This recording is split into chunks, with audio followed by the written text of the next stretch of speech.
So today we're going to talk about the presidential election of 1860.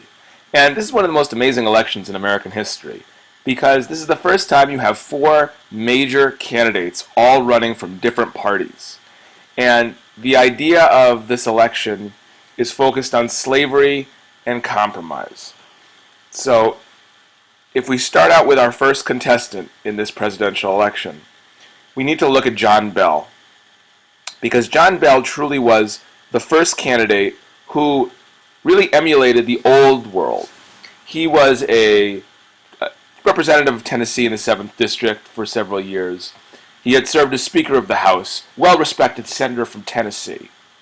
And Tennessee is going to be a very interesting state, because if we think of the history of Tennessee, it's the first state to enter the Union after Vermont, technically, but really the first state to enter the Union after the Revolutionary War. Tennessee has a long history of being the backcountry, being a place of the people. And Tennessee has the honor of electing two presidents, Andrew Jackson and James K. Polk. Now, John Bell is going to be another level of Tennessee, or another example of Tennessee.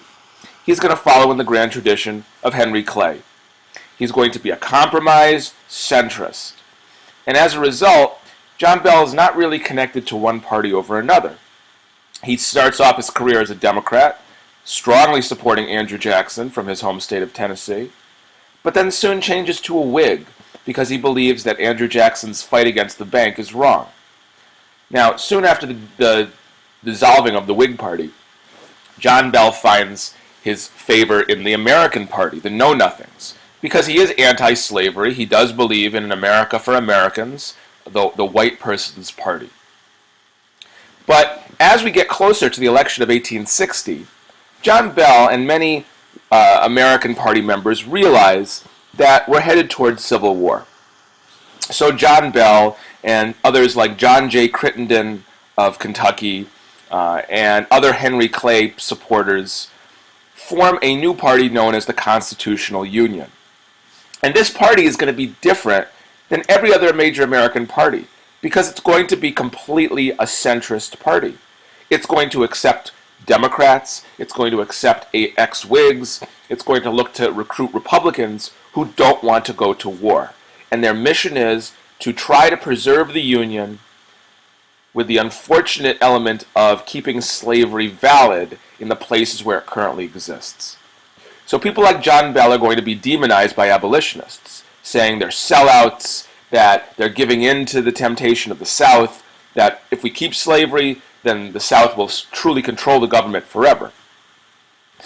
At the same time, you have the Democrat Party, who is originally going to run a Northerner, Stephen Douglas. However, John C. Breckinridge seems like the best candidate to take over. He's the vice president under James Buchanan. He is a Southerner from Kentucky. He is pro-slavery, and he does believe that the South and their opinions of slavery should remain valid. He is a states' rights believer, and he believes that if a state, no matter South or North, wants slavery, then they should have slavery. So in a sense, this is very much a popular sovereignty idea, similar to Stephen Douglas. The difference is that John C. Breckinridge sees no ill or evil in slavery. So he doesn't feel that it's going to ever go away. He feels it's a strong part of the Southern economy, and it should be a part of the American economy if we're going to stay a strong nation around the world. Now, John C. Breckinridge is remembered as being one of the architects of the Mexican-American War. He was once an ally of Stephen Douglas, so he worked very closely with Stephen Douglas in a lot of the compromises that happened in the Senate. However, by this point, John C. Breckinridge is a strong believer that if the South does not get to keep slavery, then there possibly may be a civil war. So John C. Breckinridge really runs on the belief, and even tries to appeal to some of the Kentucky and Tennessee and Maryland voters who are not traditionally voting North or South, that they could be swayed either way, that they must vote the Southern mentality to preserve the Union. Interestingly, he runs on a similar platform as John Bell. We must preserve the Union. Breckinridge is not immediately a secessionist. Secession is only going to come after this election when Abraham Lincoln is elected. Now, the mainstream Democrats still support Stephen Douglas. Stephen Douglas has been the hero of the Senate for the past 10 years. He's fought tirelessly to preserve the Union. But the reason why John Bell has formed this new Constitutional Union Party is because he feels that Stephen Douglas is still not doing enough to really rein in on the problems of America. That as a Democrat, he still is not appealing to abolitionists, he's still not appealing to the Republicans. Whereas John Bell and the Constitutional Union feel they can come to an honest compromise where both sides are happy. So Stephen Douglas runs a very intense campaign where he travels around the country, he makes speeches, and he talks about why popular sovereignty is important, why people should have the right to make those types of decisions. When he gets to anti-slavery areas, he tries to appeal to them by claiming, you shouldn't have slavery. Slavery is evil. And ever since the Freeport Doctrine was made, back in the Lincoln-Douglas debates, it has been on record that Stephen Douglas claims that slavery is an evil and that slavery should be wiped out. That's his personal opinion, even though he doesn't believe that the Southerners who have slavery should ultimately be able to lose slavery if popularly they want to keep it. So Stephen Douglas really stands as the strongest competition in the North to the Republican candidate, Abraham Lincoln. And you may have read a little bit about Abraham Lincoln. I gave you some background on him. Abraham Lincoln was a relatively unknown representative. He had served for 2 years in the House of Representatives, representing Illinois, and then was defeated. And for the past 10 years, he had been serving in various capacities in the Whig Party and eventually the Republican Party in Illinois, recruiting people to run campaigns and helping out to promote presidential candidates, and eventually he becomes a well-known figure because people want to listen to him. He has a belief that anybody can be part of government. He himself does not come from very much. He is self-taught, self-educated, and he believes that there's room for everybody's opinion. But in the end, Abraham Lincoln is going to be someone who believes in strong government control, that it's government's responsibility to maintain the peace. And he's going to go to the people of the North who are against slavery and tell them, I may not be able to defeat slavery, but I will not let the South dictate to the North what should happen.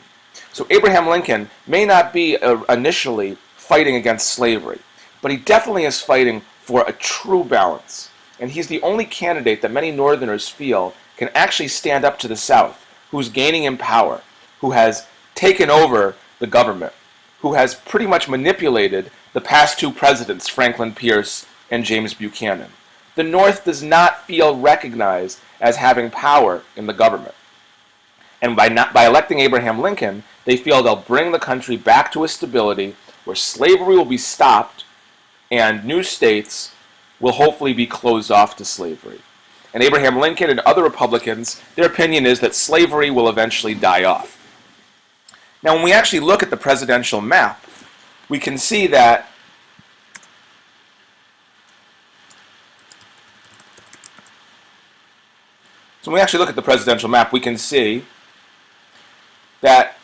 Abraham Lincoln does win. And we look at the orange here at the top. This is Abraham Lincoln's electoral votes, the states that he controls, in addition to California and Oregon.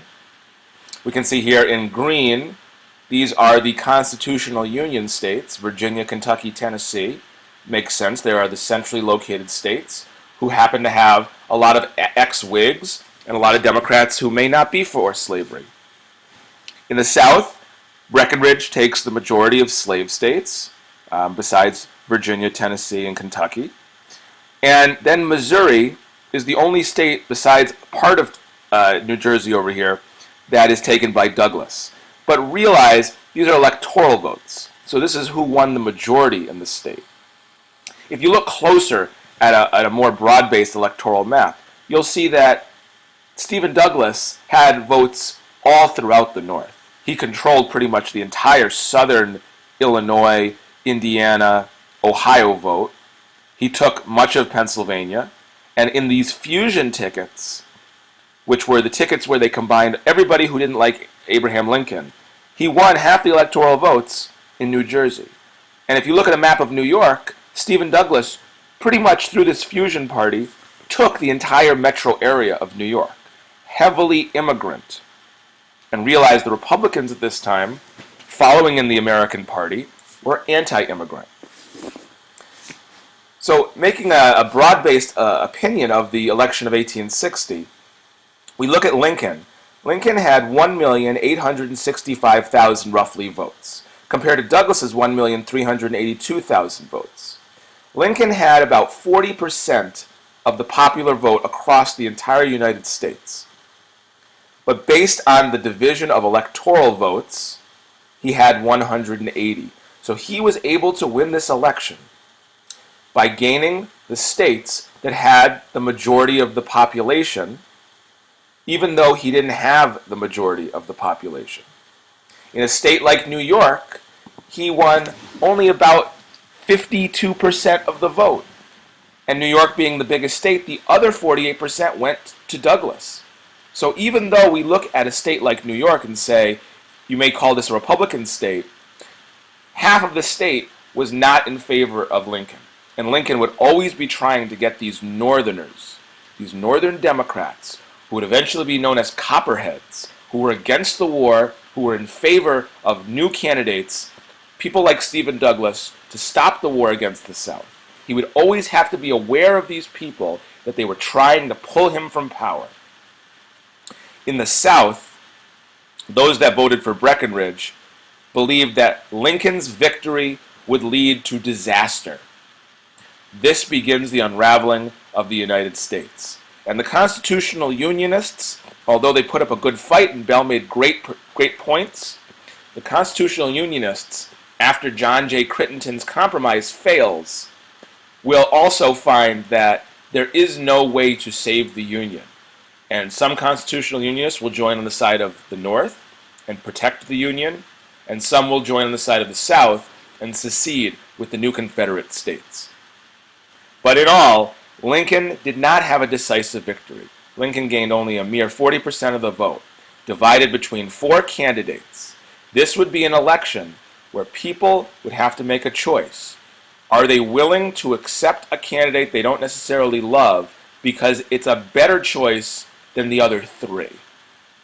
And in this case, the North chose Lincoln, because even though many abolitionists didn't feel Lincoln was going to fight hard enough for slavery, he was the best choice in order to try to give the North that control back in the government.